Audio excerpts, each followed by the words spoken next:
friends, welcome back to the Baking with the Vanilla Pod, and today we are going to make an upside down peach cake. So I got some fresh peaches and these were organic peaches from the orchard, so I thought why not use them in baking. So I'm going to make an upside down peach cake. You can make this upside down cake with any fruits of your choice, but I'm going in for peaches. Now I'm going to cook these peaches with a little bit of butter and brown sugar, but this is completely optional. I just think if you cook the fruit a little bit in butter and sugar, it just gets out their natural flavors and the juices, which then get incorporated in the cake and it just makes it more moist. But you can use this recipe for an upside down pineapple cake, upside down orange cake, and I think it will really work out well with those fruits as well. So let's get started. To make the cake batter, you are going to need equal amounts of ingredients. That is 100 grams of flour, 100 grams of sugar, and 100 grams of butter. And along with that, you're going to need, if you use 100 grams of flour, butter and sugar, you're going to need 2 eggs and 5 grams of baking powder. So first off, I am going to take a pan and I'm going to heat some butter in it. Now this, I've taken about a teaspoon of butter, so I'm just going to add a teaspoon butter into the pan. I'm going to let it melt.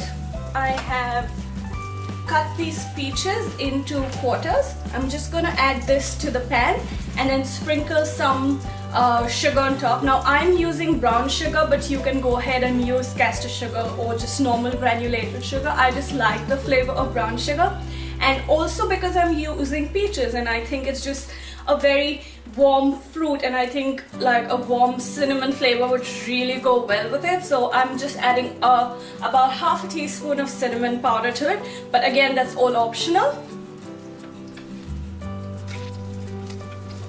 Once you add your sugar and your cinnamon powder to the peaches, just make sure you do not overcook them, otherwise it will not hold their shape and then it will really look messed up on the cake, because we are going to flip this cake over and you will be able to see all the peaches lying in the tin.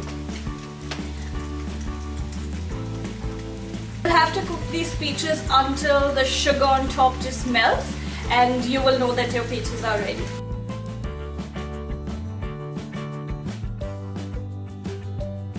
So while my peaches are cooling down, in the meantime I'm going to make my cake batter. So you just have to take your butter. Now this butter is softened, it's not melted, and I'm going to add my sugar. Now as I said that it's equal amount of butter, sugar and flour, but I have used 50 grams of brown sugar and 50 grams of white sugar. Now again, I just like the flavor of brown sugar when I do like fruit cakes, so that's completely optional, but you can use 100 grams of white sugar or you can use 100 grams of brown sugar, but I've gone 50-50. But that's going to add my butter and my sugar to my mixing bowl. Now I'm using an electric mixer. You can do it by hand or you can use a hand mixer. It's up to you. I'm going to cream this butter and sugar for about 5 to 7 minutes so that it's really nice, light and fluffy. Once you cream your butter and sugar, you're going to add in your 2 eggs.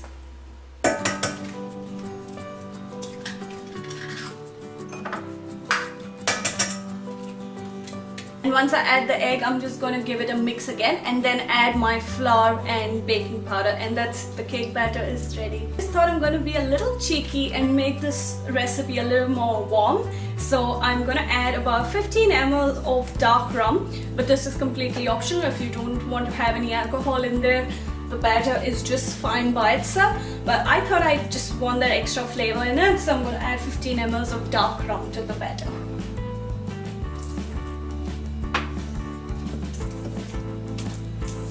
Now my batter is ready. I'm going to use an 8-inch cake tin. I have greased this with some cooking spray. You can do it with melted butter or oil as well. And I have put a sheet of parchment paper or baking paper at the bottom. Now this is very important that you put a baking paper or parchment paper at the bottom of your tin, because you're gonna line your peaches and you don't want your peaches to stick, or you don't want any of your fruits that you're using to stick at the bottom of the tin, because you're going to flip it over and you're going to serve it upside down. So you want the bottom layer to look really beautiful. I'm going to line my tin with some peaches. I'm just going to lay them besides each other in a circular pattern, like so. Upside down fruit cake, you want to make sure that you use your bigger pieces of fruit on the outside and then use your smaller pieces just to fill the inner small circle. So this is how my cake tin looks. Now I'm going to pour my cake batter on top of this, and then I'm going to bake it at 170 degrees for about 20 to 30 minutes, but you need to check by inserting a toothpick or a skewer. Just check the center whether it is cooked.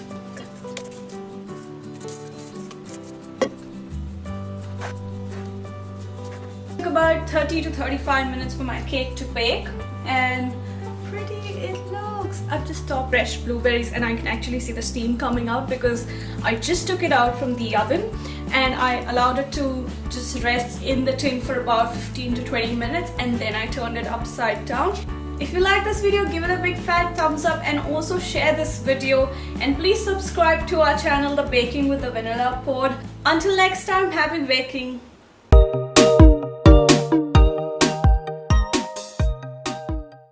Click the notification bell icon to get notified whenever we upload a new video.